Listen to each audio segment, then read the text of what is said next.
আমি যে জায়গাটিতে অবস্থান করছি ঝিনাইগাতী উপজেলার একদম যে অঞ্চলের মানুষ সবসময় পানি একটা এই যে একটা দুর্দশা মানুষের এই পানি নিয়ে যে দুর্দশা থাকে সেই বিল ঝিনাইগাতীর যে কটি বিল আছে তার মধ্যে অন্যতম এই বিলটির একদম পাশে এই অঞ্চলের কৃষকের একমাত্র যেটা আবাদ হয় সেটা হচ্ছে কৃষি ধান। সেই ধানের কর্মযজ্ঞ চলছে।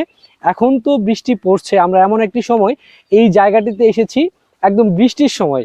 কৃষকের কর্মচাঞ্চল্যতা আছে, কৃষক ধান তুলছে এবং কি সেই ধান থেকে কিন্তু তাদের বছরের একটা বাৎসরিক আয়। আমরা যেমনটি বাজারগুলোতে যাচাই করেছি প্রতি মনে 1.5 থেকে 2 কেজি করে প্রতি মনে কিন্তু বেশি দেওয়া হয়। এই জিনিসটা নিয়ে আমরা বিগত সময়গুলোতেও কথা বলেছি যে কৃষকদের এই কষ্টার্জিত ফসল প্রতি মনে তাদেরকে যদি 2 কেজি থেকে 1.5 কেজি বেশি দেওয়া হয় তাহলে গড়ে যদি আমি 100 মনের হিসাব করি তাহলে কিন্তু অনেক বৃহৎ একটা অংশ সেই সিন্ডিকেটের কাছে চলে যায়।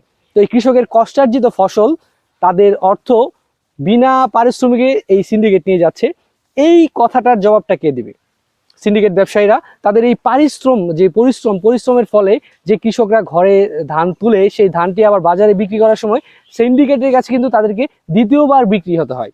প্রথমবার প্রকৃতি তাদেরকে নষ্ট করে, আর ঠিক পরবর্তীতে বাজার সিন্ডিকেট তাদেরকে নষ্ট করে। এইভাবেই কিন্তু কৃষক ক্ষতিগ্রস্ত হয়। কৃষক তাদের প্রাপ্য যে আর্থিক যে চাহিদা সেই চাহিদা মতো কিন্তু ফসল পাচ্ছে না, বা সেই চাহিদা মতো ফসল পাওয়ার পরেও অর্থ পাচ্ছে না। এভাবেই কিন্তু কৃষক যদি না বাঁচে দেশ বাঁচবে কিভাবে? এই কথাটার প্রশ্নও যদি আমরা করি তাহলে সিন্ডিকেট ভাঙতে হবে, কষ্টার্জিত ফসল তাদের অর্থ সঠিকভাবে কৃষকের কাছে বুঝিয়ে দিতে হবে।